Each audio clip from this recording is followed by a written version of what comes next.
এই কাতলা মাছগুলো আমি নুন আর হলুদ মেখে রেখেছি। কড়াইতে তেল গরম হয়ে গেছে, এবার আমি একটা করে মাছগুলো ছেড়ে দেবো।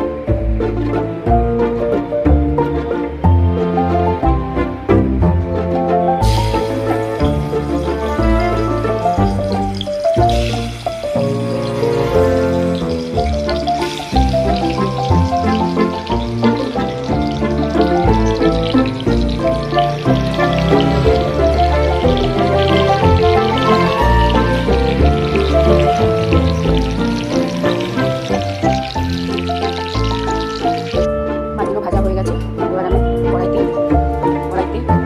পেঁয়াজ কুচি আর রসুন কুচিগুলো দিয়ে দিচ্ছি।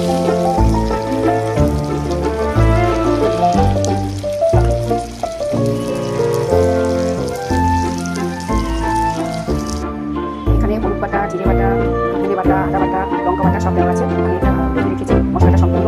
এবার পেঁয়াজটা ভাজা হয়ে গেছে, আমি পেঁয়াজটা ভাজা হয়ে গেছে, এবার আমি মশলাগুলো ঢেলে দিচ্ছি।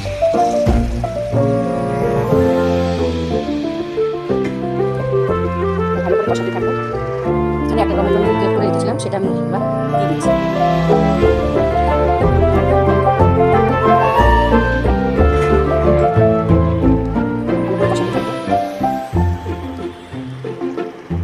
মশলাটা সম্পূর্ণ কষানো হয়ে গেছে, আমি অল্প একটু জল দিয়ে কষা কষা করবো। কাতলা মাছের গ্রেভিটা কষা কষা করবো।